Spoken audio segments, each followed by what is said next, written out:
Hey, hello everyone. Happy Tuesday. Thank you so much for tuning in, and I'll give just a moment to connect to sound. Hello and welcome to the Brooklyn Rail's 991st New Social Environment.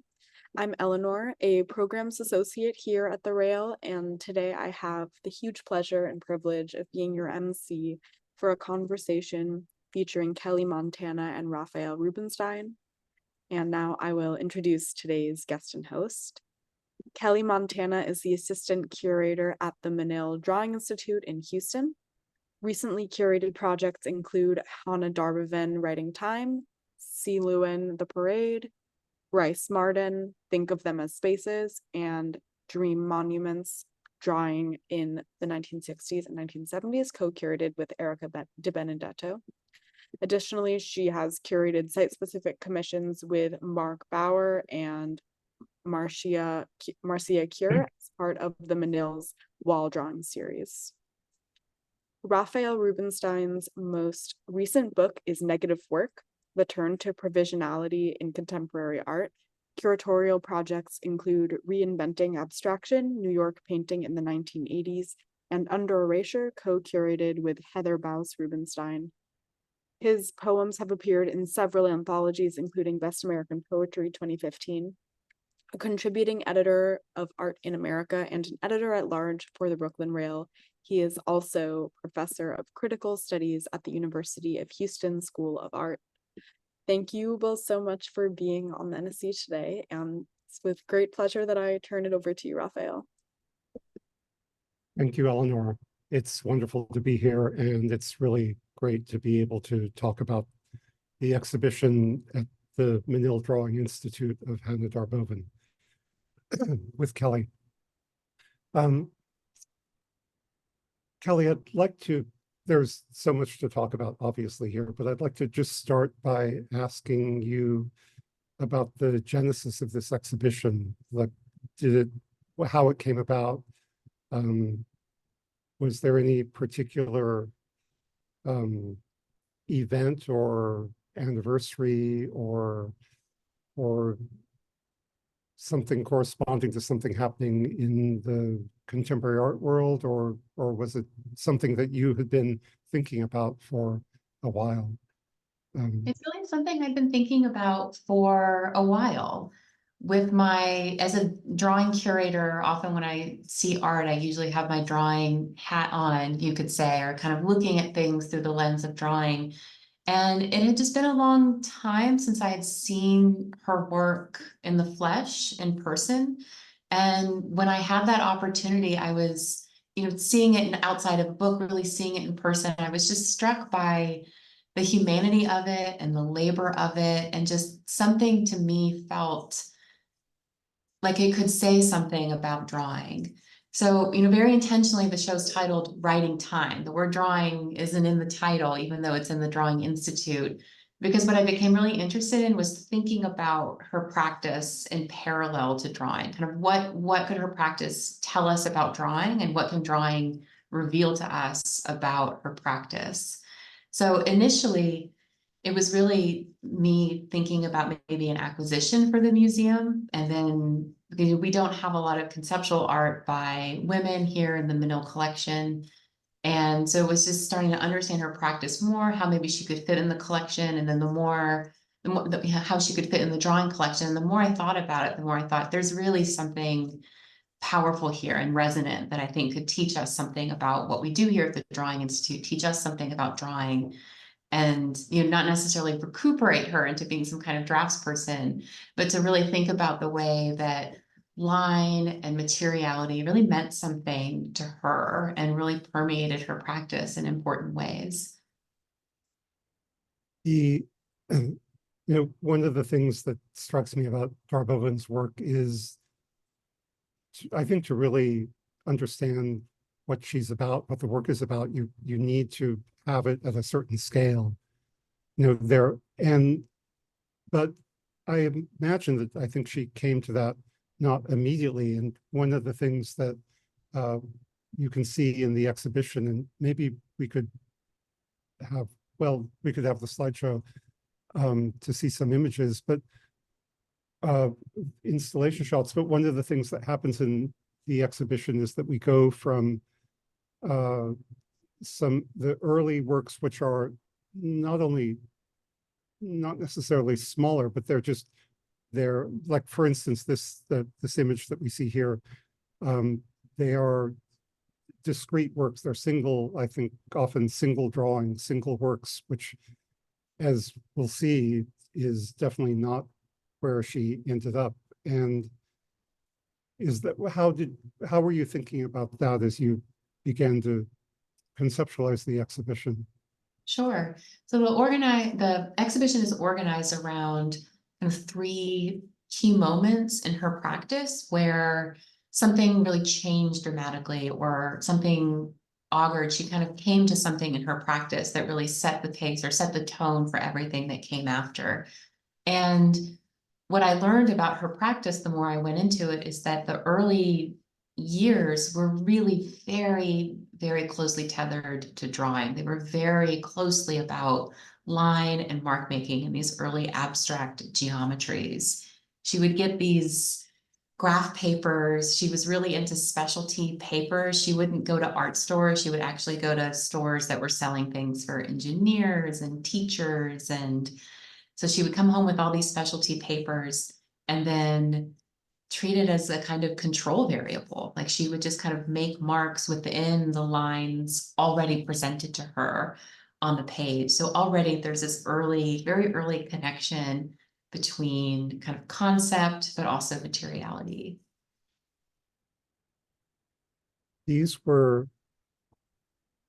So did she start doing this? Was it in New York, when she came to New York, that she began working with the graph paper and various kinds of engineering, bureaucratic related supports? Or did she start doing that in Germany before coming to New York? She started doing it in Germany. She graduated from art school in 1966 and came to New York later that same year. And she had kind of a light interest already, I would say, in kind of using these papers. You certainly see it, but it really became magnified in New York for sure. She was interested in especially this abundance of different kinds of papers that she could access, but she was still having her family send her things from Europe. And her work as a student was, she was definitely already on the path that I think New York would become this kind of crucible for her. I think like she would really find her stride, and she would really find what you can sense she understood to be like her life's work. But the tone was already kind of there in art school. In fact, some of the works in that first room were probably undoubtedly made in art school. Those ones of like the colored papers. You can see the purple one here on the left. And these are works that are made just by perforations. So there's no actual lines on the sheet. They're just puncture marks in the paper that are done in these discrete counting patterns that kind of have this wonderful, playful dynamism to them. But they're very closely related to works like small kind of wooden constructions she was making, with also kind of apertures that she was making when she was in art school in Hamburg. The color of those four drawings, those four early perforation drawings, is just seems to me kind of anomalous in her work to have that strong color, and it's as if after that she said, basically no to color, or no to that, not no to color, because there certainly is color involved. It just becomes much more subdued and doesn't declare itself. But these are, do you know what her feelings were thinking about color at this point, or at any point? Did she speak about that? Not that I've come across. These ones, I will say what I like about these and kind of the thinking behind the show in general was, one, to have this kind of overview of her practice for people that are completely new to it. They can come in and feel like that they're understanding the trajectory. But I also wanted moments that for people that do know her practice, there's kind of like a deep cut or a B-side. And I really think of these as being that. For people that know her practice well, you come in and you're just like, this is the last thing I would have expected from Darboven, which is these kind of elegant, almost whimsical colors. And these aren't painted papers, I will say. So it's construction paper. So again, she's just using kind of off the shelf materials. And there's only about, I want to say 8 of these in total in existence. And it's the first time they've been on view in the United States. So it's really a nice kind of introduction into this part of her practice. So as for the choice of color, I think in some ways she was maybe just responding to what was available, what she was picking up in the store. Because again, she's not producing the color herself. They're just the color of the paper. The presence or use of perforations in these makes one think of European artists like Lucio Fontana and maybe Enrico Castellani, and that they're in. If you think about it in relationship to Fontana, like you could see this work as a kind of transition or bridge from like, I don't know, not informel, but from that generation of artists who were working with much more sense of materiality in painting, and now over the bridge of minimalism, she moves from that to something that's not hands off, but less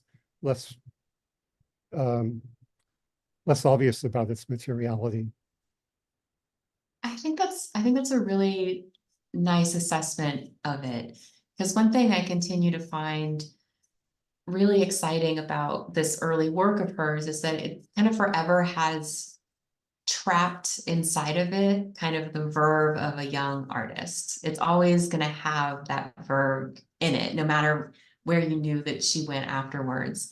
And they really do act as a kind of riposte, and a lot of these other artists in that same way, to the abstraction and the, you know, art of the informal that came before them, of kind of using some of these similar tactics, but draining them of this kind of emotion to it, or this kind of sense of otherworldliness to it. It becomes, the materiality becomes hyper rooted in the real and hyper rooted in the everyday. I think for me, one of the really fascinating things about the way the show is constructed is that you see those early works where she's drawing, and then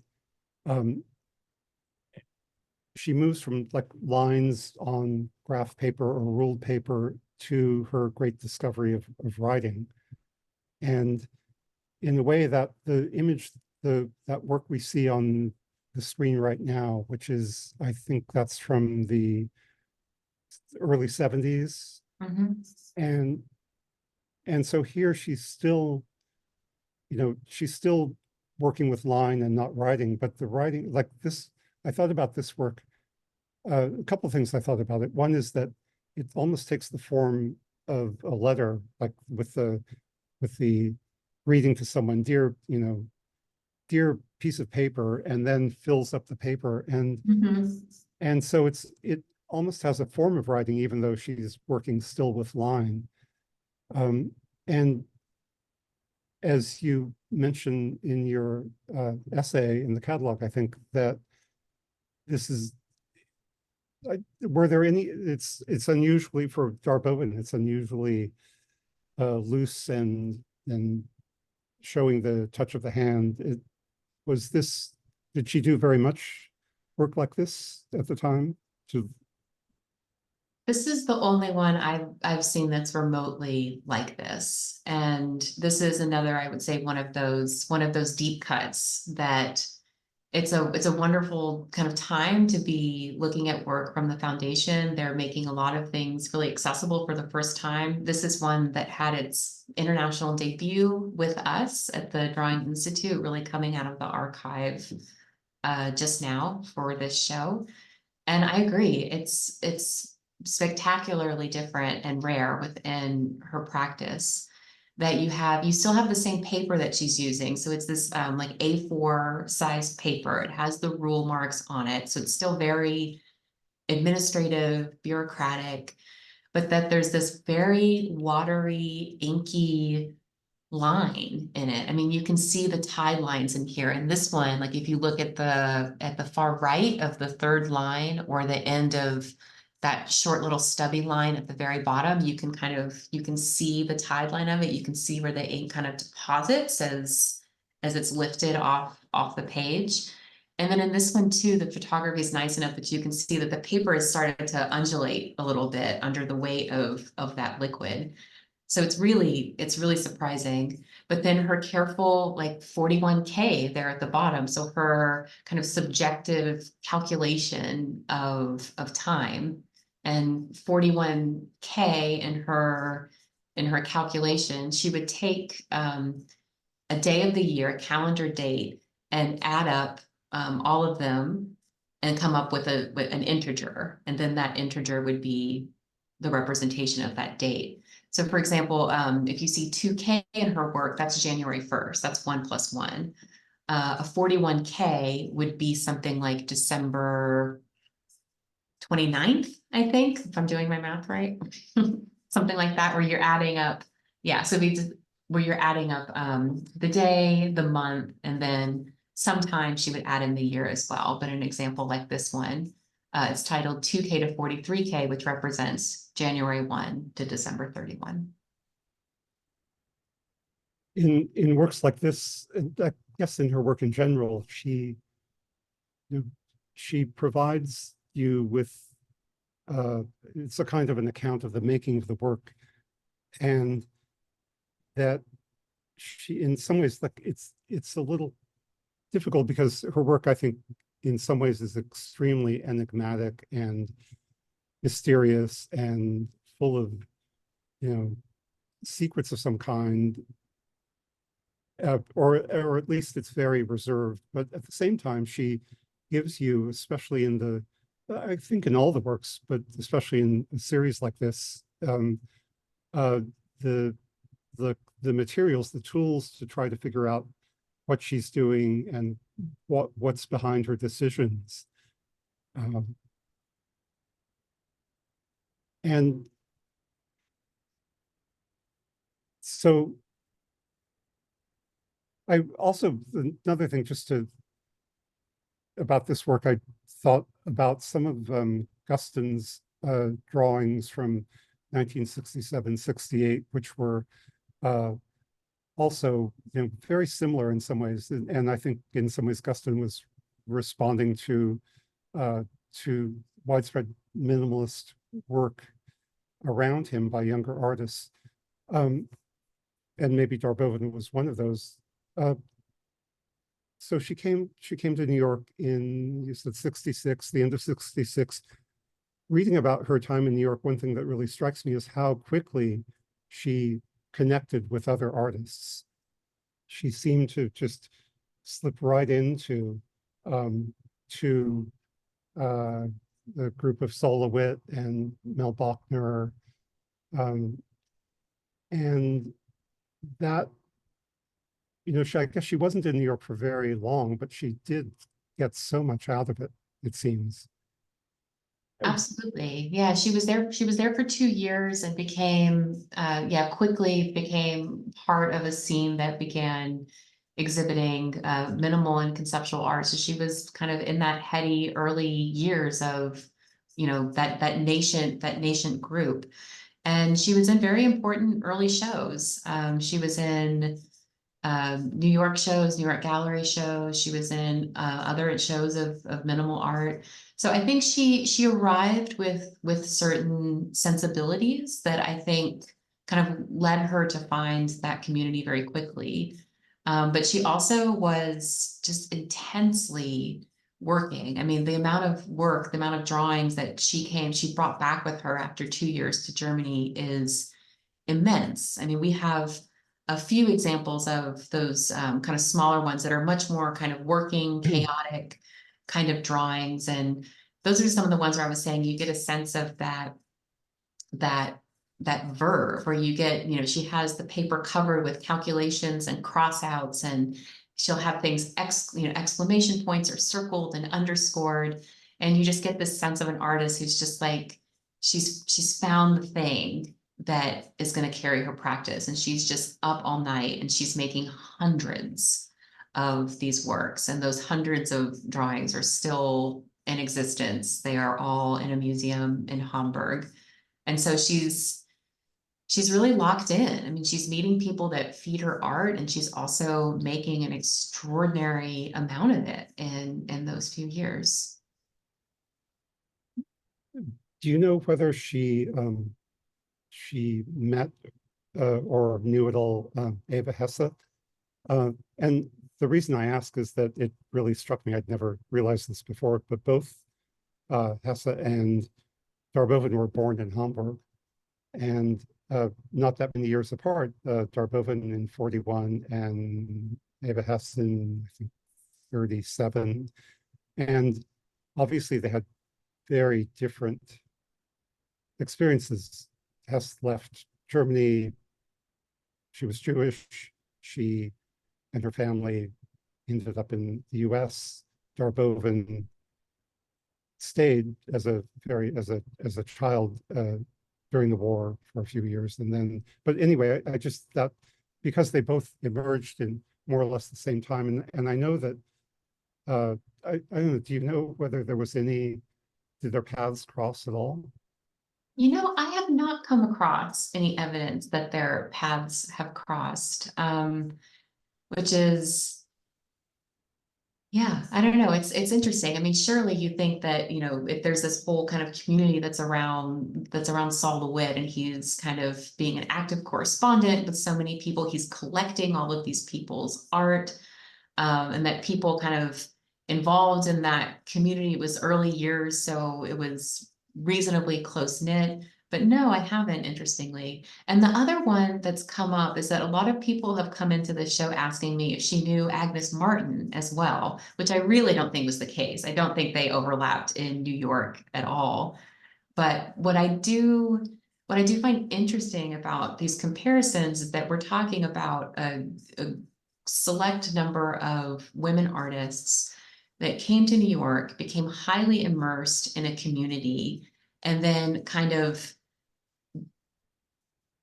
put themselves in somewhat of isolation to like really manifest something in their practice. Hesse not so much the same way, but you know, Darboven moved back to rural Hamburg. She lived with her family in not isolation, but she was pretty far away from anybody. And Agnes Martin moved to New Mexico. So I find that part I find really interesting, that like they're in this heady moment, and then they kind of uproot and take themselves somewhere that you know, it's their trajectory becomes set, and then they start to make their work in this very idiosyncratic, very kind of unique, singular way.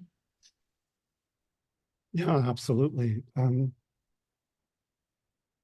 Could you talk about her when she began using writing, and how writing changes? Because they're like, some of it's sometimes legible. Sometimes you don't know whether it is just the way her writing style, is this actual word or letters, or is it just like an image of writing? And how that, like, the kind of changing roles that writing played for her in her work, and how that also is evident in the work in the exhibition. Sure, of course. A helpful way to see this, Eleanor, if we could actually go back to, I think it's the second slide, one of those first ones that's on graph paper. Yes, there it is. So this is one of those early works that we were discussing, that's just these abstract line drawings. And how she made these is that she would take a random number pattern. This one happens to be, I think it's 5, 9, 10, 5. And then she would just count the squares of the graph paper and draw a line through it, mark it, and then draw another. So she would 5 squares, 9 squares, 10 squares, and then she would start mirroring it and rotating it across the sheet. And so if all of these lines are based in numbers, and so then she starts making ones where she's writing the numbers inside the graph paper. So she's counting, you know, in a subsequent one, she's counting 5 squares, but she's writing the integer 5 in each one of those 5 squares. And then the 5 becomes writing the word fünf in German, or it becomes writing the word 5 in English. So it all begins with these kind of equivalencies or translations between, they all start becoming equivalent to each other, and they can slip in and out of each other. So it really starts with these early ones where if they're all based in math and numbers, and then you can just start imaging the numbers in any number of ways. And then once you have text included, you can start imaging text in any number of ways. You know, if you have a 5-letter word, you can just count the spaces of the word. You don't even need to say the word anymore. So they all become this really interesting kind of translation into one another. Some of them look or make me think of graphic notation, musical scores. And I know that Darboven did compose some pieces which actually you can find online, which are really pretty interesting. And I suppose that that also might have been an effect of being in New York in 66, 67. And also, I guess, the notion of seriality. And I think that seems to be, I guess that's one of the things that happens from that first room with the early work to the later works, is that she goes from repetition in a work like this to thinking and working in serial form. Mm-hmm. So I think about serial music, but what I don't think about, I also wonder her feeling about someone like John Cage, and that, she talks a lot. I think she does, the notion of silence was really important for her, and which is also the title of a book of Cage's writing, Silence. But one thing that is really, that I think is very distinctly different between her and Cage, and her and Darboven, and a lot of other artists working at the time, she seems to reject chance as a method, or as a way of creating work. Like, she's not, in contrast to, say, I think about Daniel Sperry's The Anecdoted Topography of Chance, and chance was such a prevalent and popular notion for art at this moment. And Darboven strikes me as someone who doesn't want to leave anything to chance. Would you agree with that? Or I would agree, yes. And there's so much you said that makes me, in some ways, I want to back this question all the way back up to your comment about that she also made music. And so we started this section kind of talking about these equivalencies between numbers and line and writing. So she would take her drawings, and she would make numbers and give them a corresponding note. And so that drawing could then become, she would work with a composer to turn that drawing into sheet music that could be performed. And so you're right, there is a tremendous amount of, it's so systemic, it's serial, there's so much rigor to it. But when you have a result like the one that we're looking at, or when you listen to her music, there's this kind of abundance. There can be this real chaos to it that I think she really cultivated. So she was not interested in kind of conversations around chance, but I think she was really interested in kind of the unmoored sense of strangeness that can happen when you kind of follow systems to their bitterest of ends. So I think that kind of the excessiveness, I think, is something she really liked. So in some ways you get not a similar result, but you get this kind of lack of restraint in her that comes from these very specific rules that she's setting out for herself. And I think it's not unlike, it's very similar to music. I think music is a really interesting and actually very helpful way to understand her work. So she trained as a pianist, so she was actually very conversant in music. She was personally most interested in kind of classical music, and kind of other folk traditions in Germany seemed to be what she listened to most of the time. But I think even if you think about a symphony and these kind of highs and lows and swells and kind of cacophonous nature, it's all coming from, you're all playing the same score together. And I think it's a helpful way to think about her work, is that it can come out of one kind of pattern, but the way you map the patterns on top of each other can create this cacophony.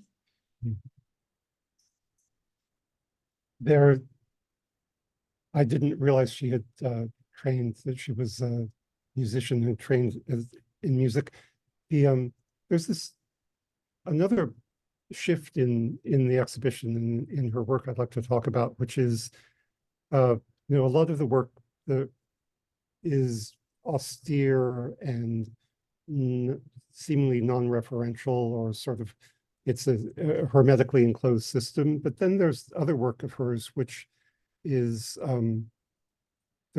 which I guess is in this exhibition at the Menil, is the inventions that have changed our world.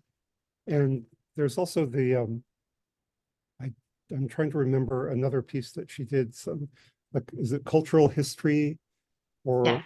That's right? the one that Dia owns. Yeah, the large. Yes, right. Yeah. Mm-hmm. And there she, it's collage enters into it, and contemporary life and popular culture and politics, and just all of the things that seem to be excluded in her work, in much of her work, is then it's like she's not, I don't know, she doesn't have the same, like, if I compare her to, like, say, Donald Judd, who gave himself rules and, like, no-go areas, but within that he would have a lot of freedom. But I think that even though Darboven is very sort of focused, and, as you said, gives herself a lot of rules, in which create a kind of freedom, but she's also, I think, so, without having seen works like the inventions piece or cultural history, one wouldn't realize how aware she was of what was happening around her in Germany in the 70s or 80s. For sure, yeah. From what I understand, we mentioned that she lived in New York for 2 years and she moved back, and she lived in her family home outside of Hamburg. So she went back and she spent the rest of her life in the house that she grew up with. It's in the suburb. It's reasonably isolated. And from what I understand, when people kind of sought her out, whether it was other artists or curators, and they kind of went to do their pilgrimage to go meet the great artist Hanne Darboven, she refused to talk about her work, and all she wanted to talk about was the news. All she wanted to talk about was, like, what was in the newspaper. And when she got a TV, she just wanted to talk about, and she was very, very conversant and very up to date on, I've seen interviews with her at the end of her life where she's, like, miserably upset about the Gulf War, very, apoplectic about things going on across the globe. And that's what she wanted to speak about. So she's very attuned to what was going on. And I think that this is actually a perfect slide to have up to kind of talk about that trajectory in her work. Because the first room, we talked about how the abstract geometries come out of random number patterns. And for me, I think it's kind of no coincidence that the first works that she makes where she ties them specifically to calendar dates, so like specific moments in time, is the year 1969. So the work we're looking at here, this sequence of videos that you're seeing across the back wall, this is one of the first examples we have where she's making an image of the year 1968 in her very idiosyncratic way. So she's writing out, she's doing all the calculations, or she's drawing boxes, or she's doing, she's counting blank pages. I think it's no coincidence that she's doing that in a year that's really volatile and really violent across the globe. And that's the moment that she chooses to, still in this very subjective and hermetic kind of way, she's tethering her work to like something that we all have a toehold on, something we all have a footing in, which is calendar dates. So she's tying it to something very specific and kind of rooted in the real.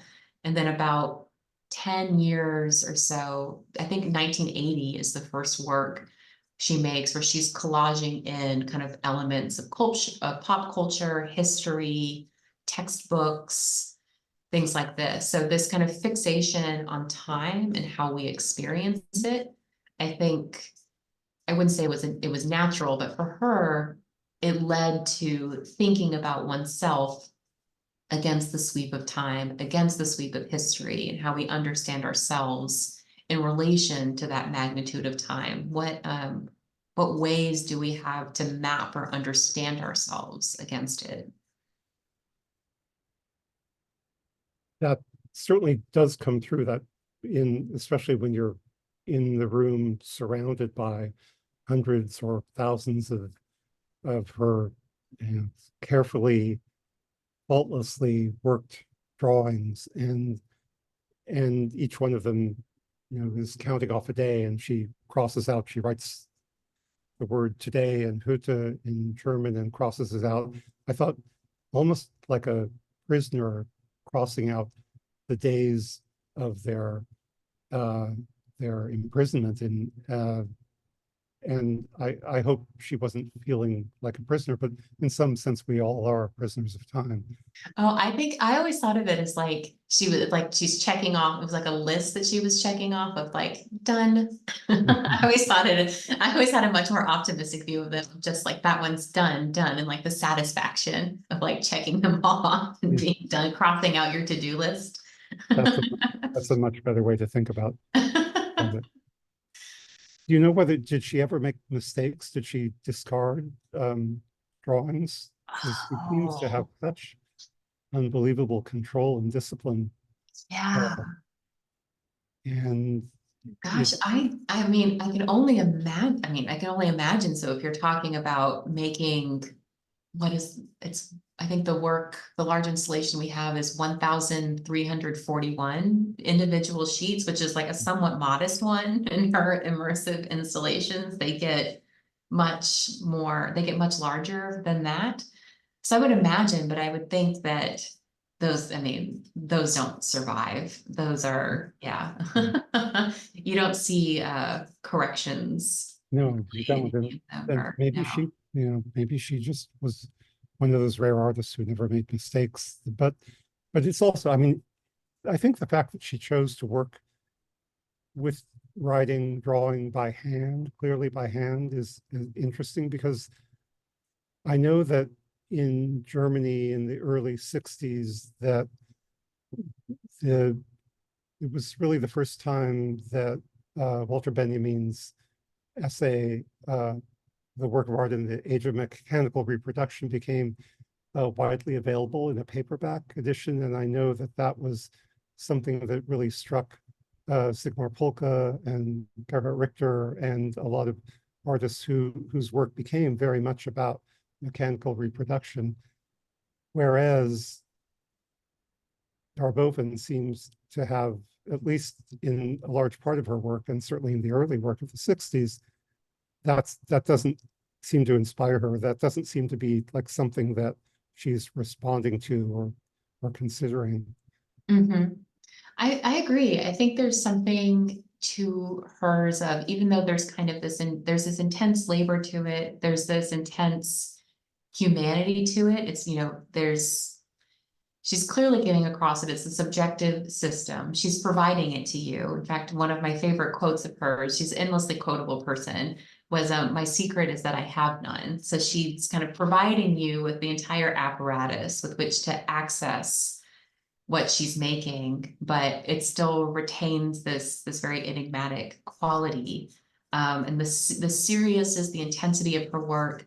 But at the same time, I feel like there's a little bit of, not absurdity, but like, I don't know, she's kind of recognizes that a lot of these are kind of empty acts. There's kind of a nihilism to it, I think, that is very specifically counter to what you're saying, which is the mechanical reproduction. This kind of endless possibility of circulating things in the world is, these are very specific acts that she's doing, even though she may be removing the ability to access their meaning or access their intent.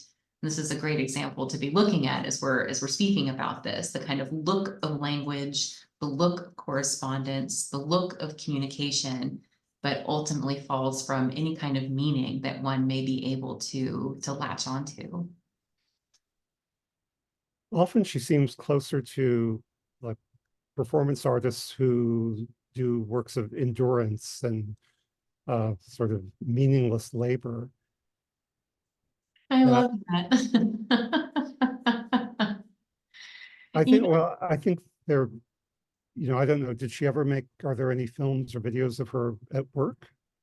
I imagine not, but it would be fascinating to see.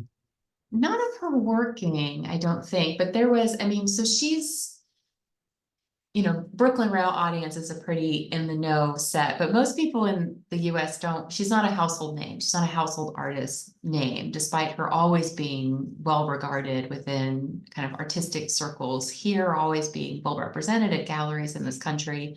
But in Germany, she effectively died like a rock star. Like every museum had a ton of her work. Everyone knew who she was.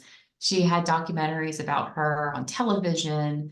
And so she was definitely open to being like seen and doing lots of interviews with papers and magazines. So, but just never really about her art. Again, she would just say like, I've told you what you need to know. Anything else you need from me after that is, that's your baggage, that's your water to carry. So no, nothing of her like working, but there was a kind of access that she happily cultivated. And if you look at portraits of her, there's one in here that's an early one. But as you move on later in her life, the woman knew how to take a picture for sure. And she certainly knew how to like make an outfit and make like a persona for herself. Yeah, that's certainly true. You see that in photographs throughout her life. Mm-hmm. I'd like to switch a little bit and talk about something that you mentioned in your essay, which is Susan Sontag's 1967 essay, The Aesthetics of Silence. Mm-hmm. And so that essay was first published in an issue of Aspen magazine, this kind of multimedia magazine of the 1960s and early 70s. And I looked that up, and what was also in that same issue was a translation of Roland Barthes's essay, Death of the Author, and an essay by George Kubler called Style and the Representation of Time. And I'm sure that would be interesting to think about. And a small booklet of Saul LeWitt drawings also within that same issue.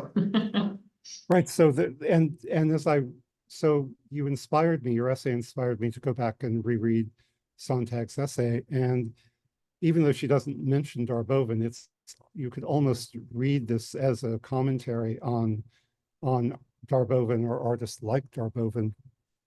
And at one point she talks about, Sontag talks about the idea that she compares like the medieval mystic, Christian mystic following the Via Negativa and trying to find something that's beyond knowledge, or which she says the silence beyond speech.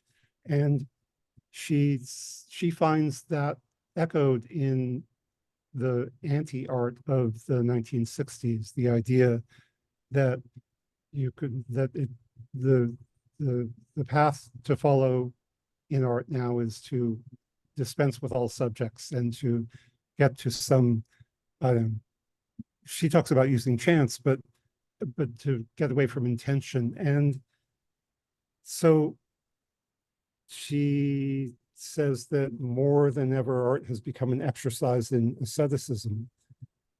And I guess it's trying to think, what my point here is that, I guess one is that to think about whether it makes sense or seems appropriate to think about Darboven as having a kind of mystic quality or mystic dimension to her work, which is something that a lot of artists from her generation would have been would reject absolutely. And it's that sense of the like absolute absurd dedication, which is hard for people outside of it to understand sometimes. Does that, well, I guess I'm asking you, like, did you find that, you must have found the Sontag essay really relevant to your approach to Darboven's work? I did. I was really taken with the points that you made as well, of these kind of this refusal to kind of make one's art be some kind of conduit to one's interiority. I think is really striking in her. And then Sontag's ideas about how silence can both be kind of plentitude, it can both be it can just fill, and it can fill a space entirely, or silence can be a void. You don't have silence unless you have some kind of area of noise and activity. I think there's a lot there. In terms of kind of her being a mystic of some kind, I mean, one aspect of her work that I got really interested in, that never really had an outlet in the catalog essay or any kind of circumstance to talk about, is there's some people that have thought about her in terms of being a medieval scribe. And apparently there's like kind of 3 activities that a medieval scribe would do. One of your main activities was keeping track of the calendar. So like knowing when Easter was going to be every year. So like kind of intense calculations and keeping track of the days of the year and how they'll fall. Being a copyist, so copying texts and creating more texts to be distributed, or highly rarefied scripts, illuminated manuscripts, as being a copyist. Or the other one was kind of being a chronologer. So in 1400s, 1500s, like history was kind of considered fiction. Chronology was where it was at. Like you're just supposed to write down what the event was and keep track of everything. And so I see so much of that in her work, that kind of, she would copy texts, she would copy literary texts into her letters and her art. She was really interested in kind of a specific sense of time and imaging time in a very specific way. And then, as these showcase, she did have an interest in history, but a version of history that in some ways was completely antithetical to what a medieval scribe was doing. A medieval scribe was, you're keeping track of the time till Judgment Day, right? It's this idea of providential time, like this one sequence of events that we're all keeping track of for when that day comes. And her image of time is something that's like malleable, amorphous, networked, weird. I think all of us have had the experience of saying, I can't believe it's Tuesday, or where did the weekend go? And the weirdness of how she images time, I think, is so closely knotted with that experience that we all have. So in that sense, I mean, there is a sort of capaciousness, there is a sort of like welcoming into that, and like welcoming that everyone can sort of have a home in this weirdness of time. So whether that's, I don't think that's really mystic, but I do think there's something really capacious about what she's doing, and something that is really, really, she's trying to look deeply at the human experience. Well, she certainly has an eccentric approach to time in works like Inventions That Have Changed Our World, where, if I have this correctly, she selects, is it 10 inventors? And there are these little, I guess, bronze or metal sculptures that she had found somewhere of each of these inventors, and I know, from Gutenberg to Edison, and she employs these figures who, as I think you point out, very few of whom even lived at all in the 20th century. She employs them to create this work, which is ostensibly about the 20th century. She counts every day with her particular way of calculating every day of the 20th century, and it's almost more poetic than anything else. That somehow finding this, here, this image. Actually, I had some questions about this, and one of them is, I guess, a few things. There's this. So, what is the printed card, and what is that image from? And was this something found, or is this something that she had made for this work? So the card is found. Eleanor, if you wouldn't mind going to an installation image of this work, one that, yeah, that one's perfect. So the inventors that you talk about, Raphael, so there's these 10 pewter figurines, and each one of them is sitting on top of a little booklet that says Inventions That Have Changed Our World, and goes through the history of that particular inventor and invention. And these were all these are like commemorative objects that a technology museum in Germany put out to celebrate their own, I think it was their 100th anniversary, celebrate their own collection. She was a bit of a collector herself, so she had all this weird nostalgic paraphernalia that she would get. You can get these on eBay if anyone's very like attached to these little pewter figurines. So it's basically it's a copy of that booklet that she's collaged into each one of these individual pages. The yellow paper with the blue grid, interestingly, is something custom designed by her. So she specially requested that, and was custom printed for her, that she used this paper a lot in installations from around this time. And yeah, it's interesting because it's for these, they were made to kind of celebrate this idea of progress, that like an invention comes into the world and everything changes. It's this kind of history is told by, important white European men. And I think that's certainly one reading one could take of this, that she's kind of also entering into this. But I think when you understand her calculations and the way she's making an image of time very weird, I think she's really taking issue with this idea of this like particular idea of progress, this linear notion that, one kind of sense of progress precedes another and one begets the next. And it's when it's really much more collapsed, 2 steps forward, 5 steps back, cyclical. And so entering in these figurines into this amorphousness really takes issue with that way of certain ways of narrativizing events. And of generalizing. She seems very skeptical of any generalizations, and instead the one thing she can focus on and be sure of in an almost philosophical sense is a particular day.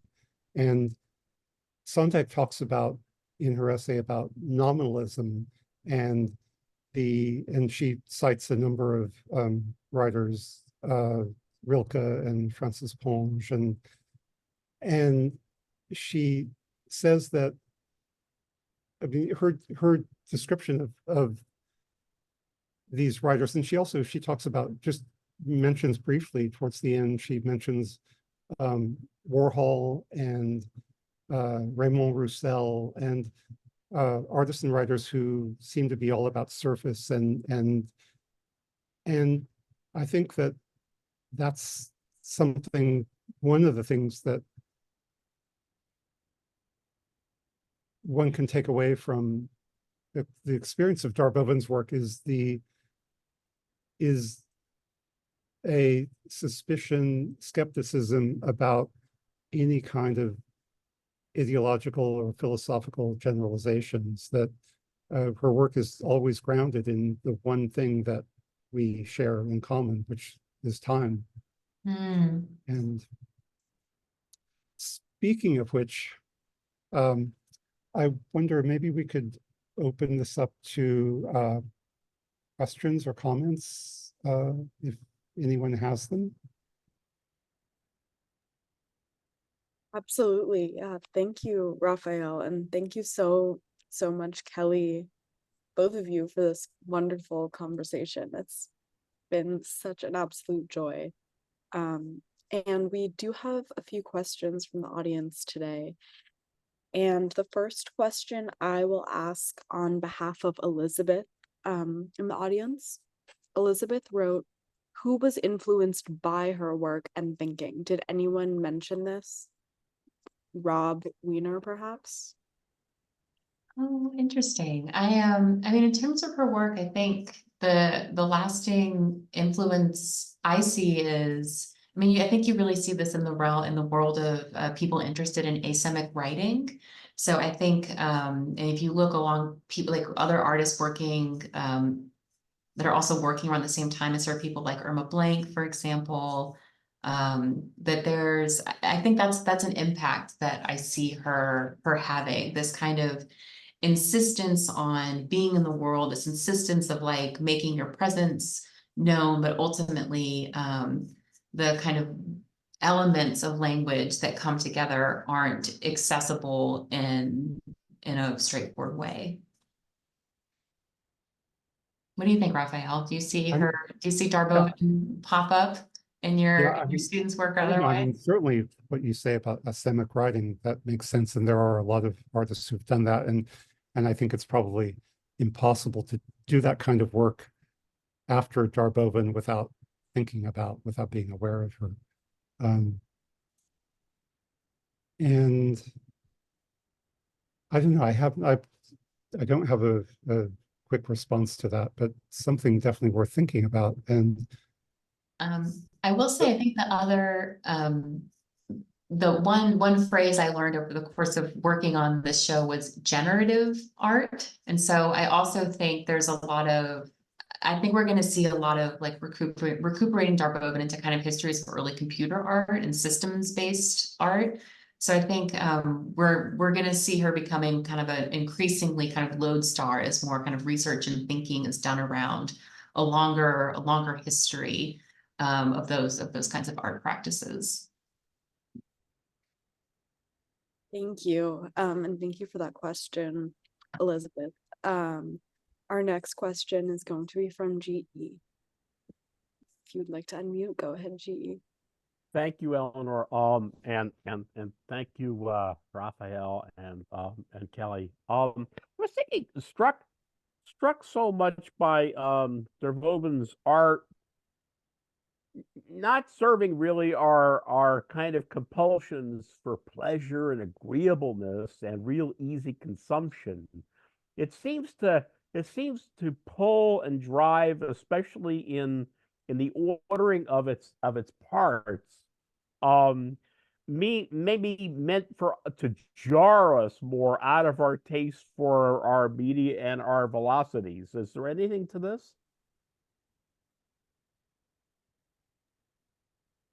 I really like that assessment of it, because I think it's always worthwhile to be knocked out of our paradigms and our kind of regular ways of experiencing the world, to step outside of ourselves. And I think And that's something that I came to really appreciate about her as an artist, as you say, this kind of jarring ones out of it, that she, like, again, this kind of the intensity of her work and the intensity of her as a person, and the zero apology about what it was that she was doing. If it just like confused or turned people off, it still does to this day. And yeah, I think that lack of apology that she had about her art and herself, I find incredibly inspiring. And if I could add, her work, and this is not exclusively true of Darboven, but like, it's not work that you look at and get in the glance.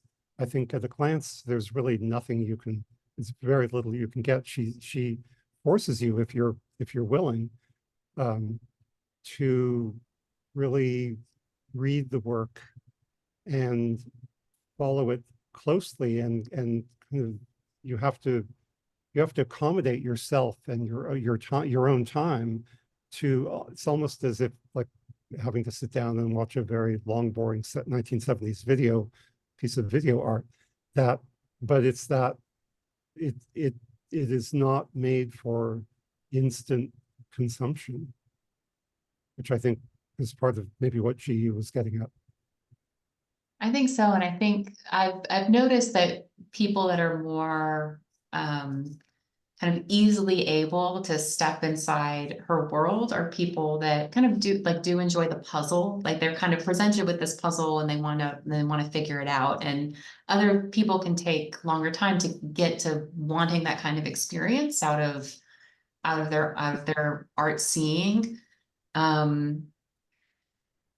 I think what ultimately comes about is that you can know all the systems, you can know everything, how to make the calculations, and you still aren't left with anything more really than what you started with. So it is, again, I love this word jarring, like you can be completely immersed in it and try to unlock the puzzle. And even when you unlock the puzzle, it doesn't feel like you've reached the end of the tunnel. Like you're back at the beginning of the tunnel again, with a whole new set of questions and doubts and inquiries.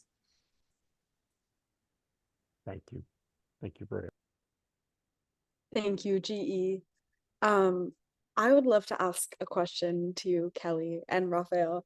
And before that, if anybody else would like to ask a question, please feel free to raise your hand or write a message in the chat. But my question is, Hanne's work really calls to mind for me Gago, and Gago's explorations of like volume and space, and I think some of the drawing work is similar to me, but also it really makes me think of the wire sculptures. And I'm just wondering, I guess, well, partially if there's maybe any sort of relationship between those two artists, but also just if Hanne experimented or used other mediums at all, like wire, which I feel like would kind of fit really well into what her practice seems to be. Yeah. I'm not aware of any wire that she did, but she did work with wood at the very beginning of her career, and then she revisited it again at the end. So turning some of the perforations into kind of wooden aperture kind of sculptures, and then later doing these kind of counting or kind of more optical related works in wood later in her life. I like the comparison to Gago though, because I think one thing that her moving into these more installation kind of arenas does is that it does make the work, installation is kind of an easier way to think about it, but what it is, it's really spatializing time. It's really making this kind of aura of time that you can move within and bounce around inside of. And that I see as being an interesting affine to Gago's practice. Thank you. I'm not sure if you have anything to add, Raphael, but No, but that's certainly, I'm going to think about that and I guess what's interesting about your question is that it's also you're connecting to artists who aren't working in the same medium or the same style, the same visual style and I think often we're kind of schooled or trained to make visual connections and believe that visual connections are like somehow truer or the more essential relationships between one artist and another. But what your question is a good reminder of is that we have to look, even in visual art, look beyond the visual and find those more structural, fundamental relationships. So I'm going to look at Gecko with another perspective now. Oh, thank you so much. Thank you so much to both of you. This has been a truly fantastic conversation. And if anyone is in Houston or in the area, definitely do go see the show. We do now have the amazing privilege of hearing a reading from Kelly. And Kelly, I'll let you explain more about it. Sure. So a little bit different, I guess, for folks that attend these a lot, but I'm going to be reading today a letter that Hanne Darboven wrote to Saul LeWitt. And it's a few excerpts from it. It's quite a long letter. I'll show one page of it here so you can get a sense that her correspondence looked quite similar to her art, and her art looks similar to her correspondence. So some things will be, I'll kind of be unable to speak aloud because there's the crossouts and the wave lines and all of these fun things. But I think I'll mention one thing to kind of hear in here is that over the course of this conversation, we've talked a lot about equivalencies and repetition and kind of a visual image of language and how it operates. And so I guess those are a few things I would keep in mind as I'm reading this, the kind of equivalencies, the visuality, and I guess what we haven't talked about is that she could be kind of a fun person. So I think that will come across in here too. So I'll go ahead and start. October 6th, 1973, on Bergberg. Dear you, Saul. Quote, risks of formulating beliefs in this age are one too many, end quote, Eliot. Quote, every shepherd tells his tale under the hawthorn in the dale, end quote, Milton. Quote, speak the truth, speak the pleasing, do not speak the unpleasant truth, end quote, Vyasa. Quote, this world, alas, is real, I, alas, am Borges, end quote, Borges. Quote, speak the truth, speak the pleasing, do not speak the unpleasant truth, end quote, Vyasa. Quote, every shepherd tells his tale under the hawthorn in the dale, end quote, Milton. Quote, risks of formulating beliefs in this age are one too many, end quote, Eliot. Dear you, Saul. October 6th, 1973, on Bergberg. Dear Saul, I know that I write to Saul. I have no words, no more, for call it, Saul. Again plus again, and vice versa. Repeat plus repeat, and vice versa. Again plus again. Call it, Saul, dashes. This is history, I know, but we are history too. You are Saul. You picked us up, Saul, but we are history too. This is history, I know. That is all for me, Saul. You picked me up in the NYC, 1966. Hanne, deeply thankful. October 6, 1973, on Bergberg. Dear Saul, and what an irony. I choose liberal writing. I choose number, date, numbers, liberal writing, not to be word, and vice versa, it developed. And even I have to use dates, now by using them, ironical. But as I wrote to you, Saul, season follows season, creates it, call it. And I do hope will return to it, dash I will, dash. Writing, liberal writing. Writing as quiet as pencil and paper, as writing is writing. This is my field, it. This is my unit, it. This is my desire, it. And I will work for this it, and I will work for this, for it, for writing, it, call it, dear Saul. This world, alas, is real. Dear Saul, today is, be well, thanks for Saul. Alas, I am Borges. Saul, whether all is a mistake or not, my answer, my mistakes, and there are many mistakes I do, and therefore many mistakes done, to do, to be done. Love, Hanne. Wow. What a beautiful letter. Someone has is there a collection of her letters or correspondence? There's some books published of her correspondence, and a lot of museums in Germany have them accessioned as artworks because they're quite beautiful and tend to be in different colors and this kind of pour evacuate to the page. So they're you can hop on the Smithsonian, the American Archives. I think Lucy Lepard has her letters from her on there. So they're very much around. Right.